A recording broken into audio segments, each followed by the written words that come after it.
an American where at least I know I'm free. And I won't forget the men who died, who gave that right to me, and I gladly stand up. Welcome everybody to Harnett County's YouTube channel. We're doing an interview today with Kevin Wolff, who's one of our congressional candidates for District 13. Kevin, thank you for being here with us. I know that it's a very busy time right now. I know you're probably running around all across the district trying to talk to folks and get your message out there. So I appreciate you taking the time to be with us. My pleasure. Thank you, Mr. Berger. Deeply appreciated. It's nice to have somebody asking the question. So thank you. No problem. Well, hey, as we get started, of course, my objective right now is to introduce you to the district and to the people of Harnett County specifically. So if you could just take some time and tell us about yourself, let us know, your background and maybe why you felt called to run for Congress. Very good. So my name is Kevin Allen Wolff, and I am one of the Congressional District 13 representative candidates. And I go by Kevin or Al or Coach Wolff. I've been called all of those and other things, but we'll stick with those for now. I've lived in North Carolina for 17 years, and I've enjoyed every year of that. So it's been a good experience. I grew up in rural area of Ohio, so when I look at Harnett County, it kind of reminds me a little bit of my home. I was in a small village called Poland, Ohio for 22 years of my life. And it was a very positive experience. I worked as a hired hand on a number of farms, a chicken farm, collecting eggs and doing removing chickens and removing chicken crap from the from the barns. I did cattle ranching, 60 head of cattle. So and again, there I cleaned the barns out also, and I dug ditches and I dug trenches for drainage and for irrigation. So I baled hay and straw. So I lived the life of a country guy growing up. I'm not a big city person. I never was, although I've lived in some big cities. I've lived in Washington, D.C. Area, a suburb. So I'm familiar with that, but I really am a country boy at heart, and that's how I grew up. I did lawn care, painting of houses, roofing, and I did janitorial work during the summer to get money to go to school, to college. I bought and repaired my own cars from the time I was 15 years old. So I'm all familiar with doing the basics of life to get by and make your way.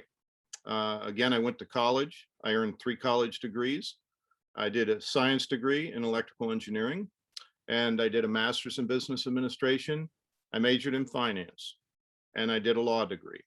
So I am a licensed attorney. I had worked for General Motors for 13 years. I worked both in engineering as an electrical engineer and semiconductor engineering for engine control systems on automobiles.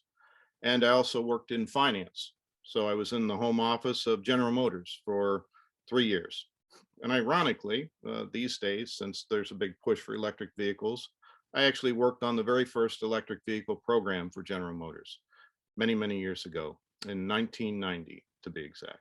So I'm very familiar with the new technologies. As an attorney, I've worked in both technology and business areas, and high technology in particular. My electrical engineering background really supported that, and I had great experience doing that. And I think it's very beneficial to be a candidate or as a congressman. I don't think there are very many people in Washington, D.C. right now in our Congress that will have the background I will have. So I will bring a very diverse background to the U.S. Congress if I'm elected. Awesome. I appreciate that introduction. And that's a very impressive resume that you have behind you. So well, it was a lot of hard work, and I won't stop working hard. If I'm sent to the Congress, I'll be working hard. Like you, I'll find whatever hours are needed in a day to get the job done. So as you, Mr. Berger, are doing as the district chair there. Well, I appreciate that. County And, chair. Sorry. Yes, county chair. So I'd like to get into some questions. And starting off, I've been asking all of our candidates the same question, which is, what is the job of a congressman? Because as voters, when we elect someone, we're obviously we are symbolically handing you our authorities. And so I'm curious as to what your view is of the job and what the left and right limits are. Right. So as we have briefly talked about that before we got started on the video here, my vantage point is, the job of the U.S. Congressperson is whatever is required at the time and place. So it varies. I think it's very flexible and changes over time. It's dynamic. A lot depends on what's going on in the country at the time. But, the Constitution sets certain bounds. So from my vantage point, my role is to represent the citizens like yourself and the district, whoever elects me, for evaluating and enacting laws in the U.S. House to uphold the U.S. Constitution. I'm not sure, but I would like to uphold it as written. A lot of people want to interpret things in or out of the Constitution. That's not my way of thinking. I think our forefathers did a great job in crafting the Constitution, and I believe in supporting it as written rather than interpreting it however I would like it to be or other people would like it to be. I'm be responsible for working to pass all taxing and spending authority for the U.S. federal government.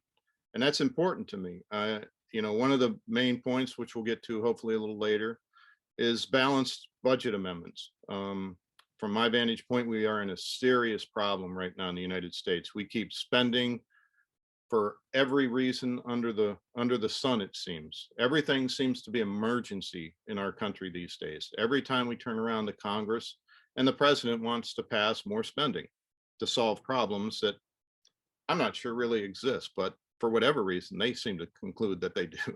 So I'd rather everything stop being an emergency and us to have a lot of time to evaluate and then implement legislation that makes reasonable sense instead of just spending.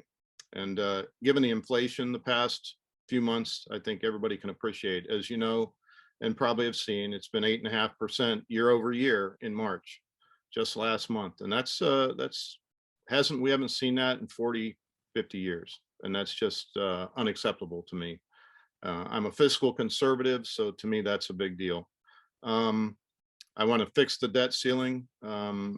No more increases. It's just gotten completely out of control. Every time we turn around, they seem to believe that they have to increase the debt ceiling just to make ends meet for whatever reason. And the biggest reason is they're passing too many spending bills and spending too much money. And the other thing really gets to fixing and limiting earmarks that are attached to all the bills, it seems. The bills are becoming extremely lengthy, and most people can't even take the time to read them, including the Congress people, including the senators. They have their staff do it, and who knows how far into it they get. We're talking thousands, if not tens of thousands of pages of written material. As an attorney, I'm appalled by that, because one of the things you're taught in law school is try and keep it simple, which we obviously are doing a terrible job at, and I would like to bring that to Washington. But I view that as the Congressperson's job, and if given the opportunity, that's kind of what I'm going to focus on. So I appreciate that. So let's expand a little bit now then into some of the issues. And one of the things that I find there's a lot of confusion around is what you would be able to do as a member of Congress, because there's a lot of folks that will give a lot of campaign speeches and talk about these very grandiose ideas, but it's really outside of the realm of what they can even do. Yes, so, I agree with that statement. Yes, I completely agree with that statement. It's unrealistic. One thing you'll learn about me, and I hope the voters learn about me, is I'm a realist, right? I understand there are some things that you can do and there are some things that you can't do. So for me, I have a certain leadership style, and that is that I lead by example. And so for me to go to Washington, D.C., since I'd lived there before, going back there, it's not an easy decision to even go back there, frankly. I left there after 9/11 because I didn't feel it was a wholesome place to raise my family. And I came to North Carolina, which has been a very wholesome place to raise my family. But the bottom line is, when you're there, you kind of got to be respectful. You might not agree with the other people's positions, but you at least have to appreciate them and respect them and try and work with them. Because if you're not going to work with the other people, you can say anything you want to get elected, but the reality is you're not going to be effective at getting any of that accomplished when you get there. You'll get stonewalled by everybody, right and left, doesn't matter. Right. Um, they kind of know when people are, just up to just trying to get their own way and not realizing that this is a big country and there's a lot of things that are different throughout the country. I fortunately have lived in multiple places in the United States, and I've traveled throughout the United States. So I have a perspective. I've also traveled internationally on business and as an ambassador to countries like China in the legal realm. So I understand different perspectives, and I know that it's important to try and work those in, right? You can't just say, I'm going to go there and I'm going to pass a budget amendment and then I'll cancel earmarks. Well, the reality of that is, after listening to all the people, that might not be the only way to achieve what I want to achieve, and that's to stop all the excessive spending, right? So you have to be able to do that, and you have to have a leadership style that you can work with other people, because the minute that they, I think, realize that you're not willing to work with them, then they're not going to be willing to work with you either. Right. So I don't think you'll get very far. And as an experienced attorney and business leader, I'm able to advocate and negotiate with people. I've done that forever, it seems. I learned that when I was, after I got my engineering degree. So engineering degrees, things are kind of black and white, right? It's science. It's either yes or no. You can do this or you can't. And sometimes you experiment and find out you can do something that you couldn't do before. But with once I became a business person in finance, and when I went into law school, there's a lot of gray areas in the world. So you learn that, and you learn how to work with other people and come up with better ideas and get people, convince people by the power of persuasion that your idea is a better way to do it, and then get it implemented. So that's my leadership style. Awesome. Let me just take a look here, but Well, I was hoping we could also get into some of the issues as well. What Okay. I'd like to hopefully do is identify issues that are specifically within your lane as a representative for District 13, but Okay. also getting into some of the larger issues, because obviously we're not just an island in the middle of the ocean, and things that happen in the state and in the country impact us as well. So Right. if you could maybe talk to us a little bit about some of the issues that you see in the district, maybe some of the issues that you're seeing on the larger scale, and then how you plan on addressing some of them. Very good. So thank you for that question. Again, I think the biggest issue, both local in our district and from a national level, is, summarized as inflation, inflation, inflation. I've got a real estate broker's license, so I understood this from being trained as a real estate person. In real estate, it's location, location, location. And right now in the history of our country, it has transitioned from other things, which I'll talk about in a moment, which are a problem, to inflation, inflation, inflation, right? People are not having their pay increased as much as we are having the cost of everything increased. So it's causing some real downward pressure on our citizens. So for me, it's important that we address that issue, whether it's locally or just generally nationally. We have to stop the inflation. So again, earlier I talked about the balanced budget, balancing the federal budget. We have to do that. It's gotten clear from the evidence of the results in the economy that we have to do that, or everybody's going to end up paying a lot more for cost than their income. And that's going to hurt a lot of people in a bad way. So, and then the other issue is limiting the debt ceiling, the federal debt ceiling. Again, we've got to set the ceiling and quit moving it up every time we turn around when we want to pass another spending bill. That's got to stop. We have to, put a stop to both of those. And then increase the US energy supply now. That's a simple one. It's, whether President Biden wants to admit it or not, there is a cause and effect relationship here. And as a engineer, as somebody trained in science, I get the cause and effect relationship. And even in finance, you get cause and effect relationships. In the law, sometimes there is no such thing, but it's definitely a cause and effect relationship now. They've curtailed all the exploration. They've shut down pipelines. They've done everything they can to try and transition to renewable energy sources. which I'm not sure how renewable all those are, but certainly they're not sufficient right now. We don't have the technology to produce sufficient energy to replace what we're shutting down in fossil fuels. So we have to do something now with respect to that. And when you talk about the reasoning behind it, what's the motivation? The claim motivation from the Democratic Party is climate change. Now, I'm a science person, and I'm not convinced there's a cause and effect between what we do as human beings and fossil fuels or cattle or any of this stuff and the climate change. I think climate change, to me, is a theory. A theory is not facts. It's just somebody's got a theory.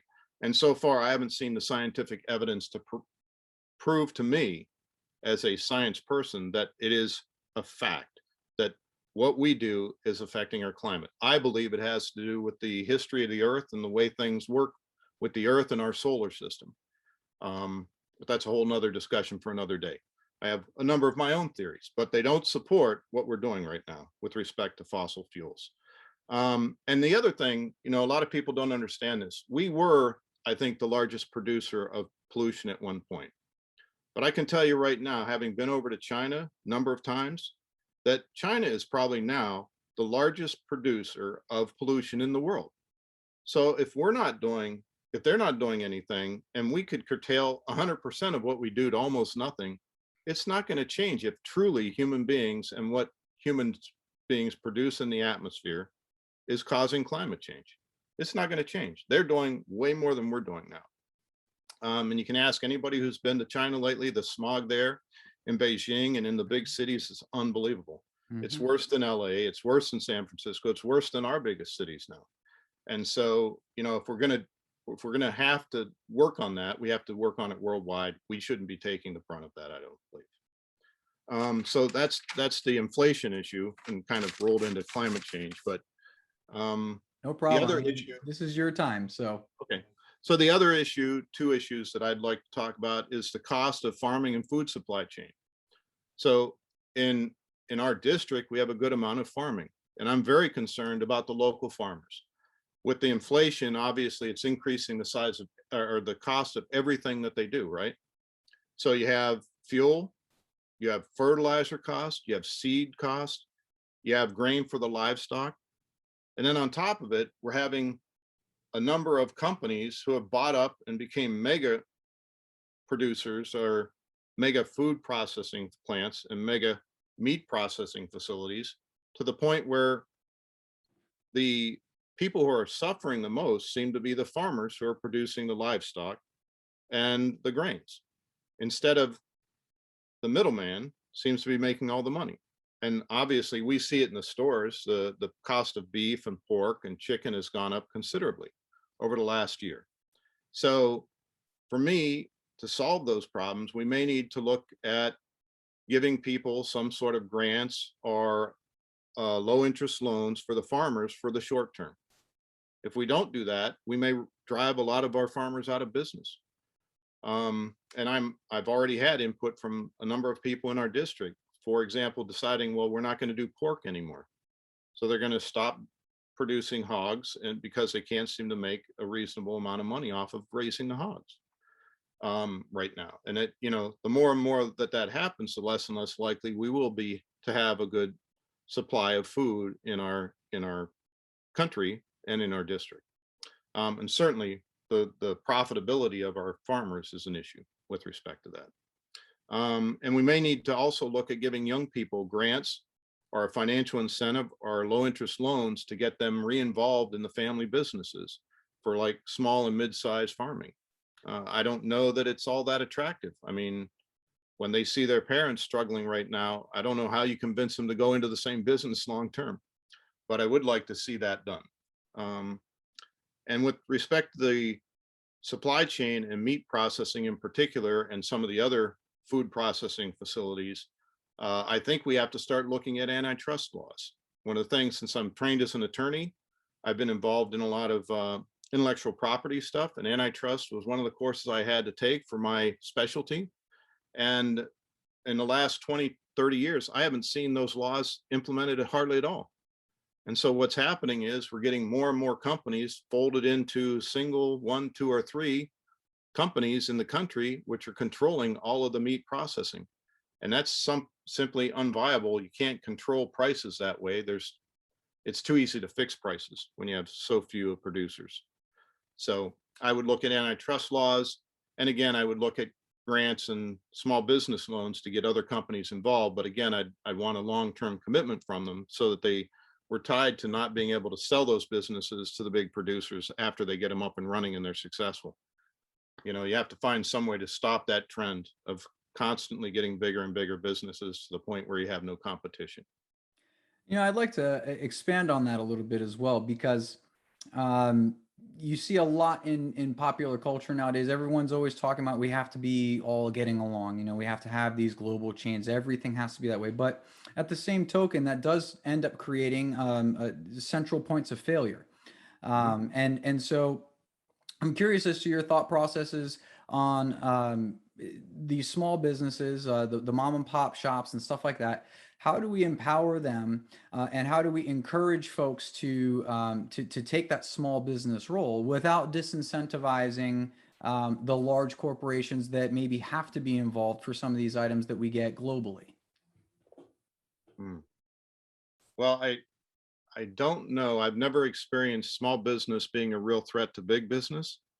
I've experienced it the other way around. And I guess looking at how markets develop and financial markets, which I do tend to watch a lot, given my background. You know, when I was in General Motors, there weren't too many people that could compete with General Motors, except on a worldwide basis, you know, large automotive assembly manufacturing companies. You know, similar to, you know, if you look at how Microsoft was developed by buying up a lot of small businesses. So I don't, although they may be a threat, I haven't seen in my lifetime much push towards small businesses stopping the big businesses from succeeding. It's And been I guess I kind of should the other way rephrase a around. little bit, I think. Yeah.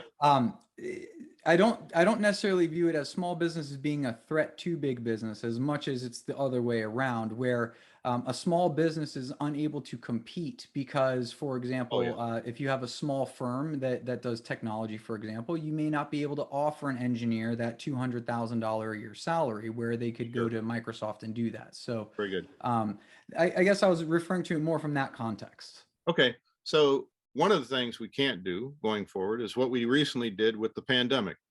You cannot shut your small businesses down and let those business owners suffer while the big businesses are called essential. And that's what happened on a national level and somewhat on a local level. On a state level, certainly.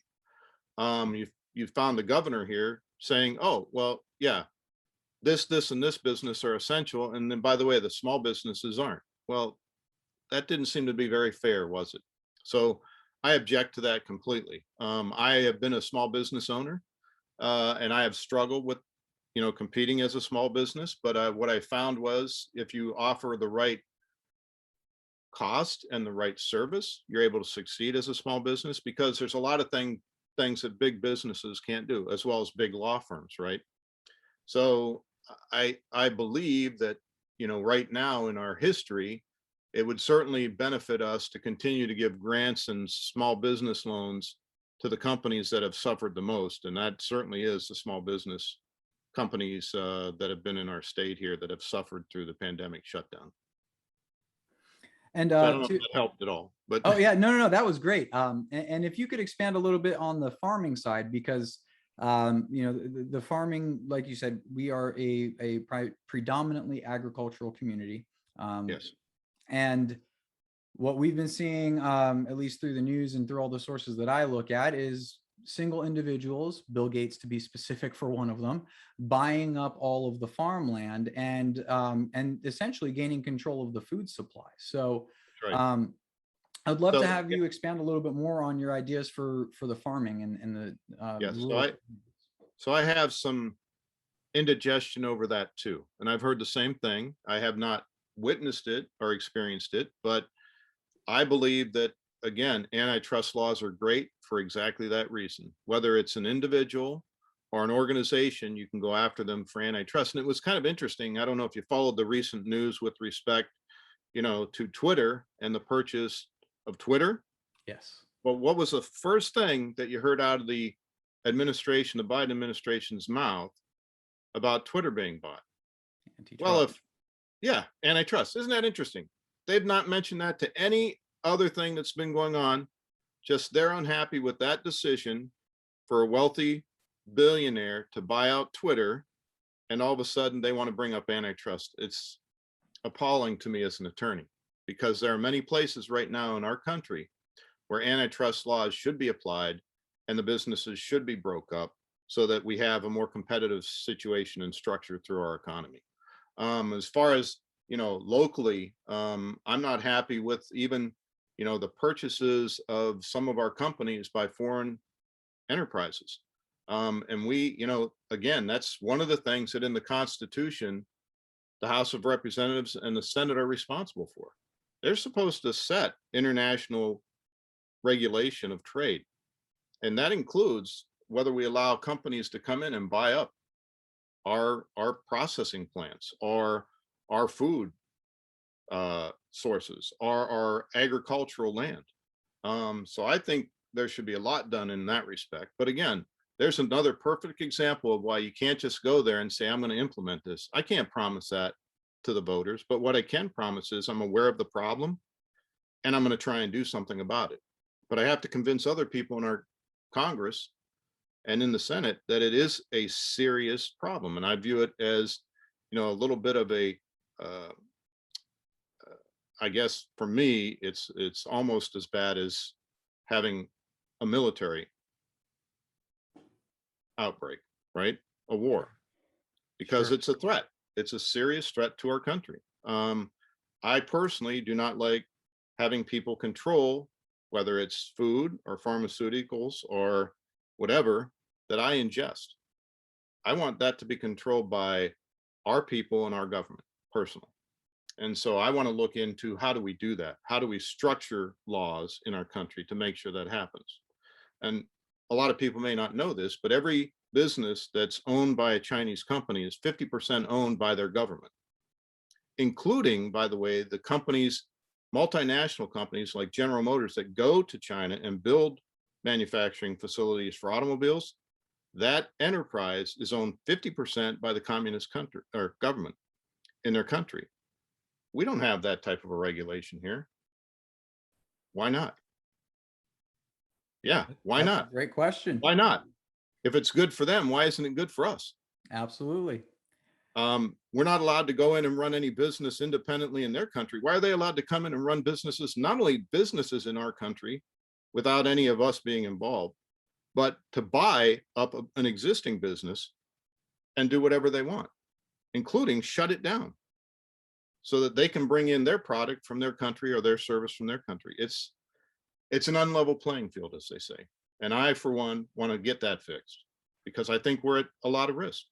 I think it's a Absolutely. true security risk for our country.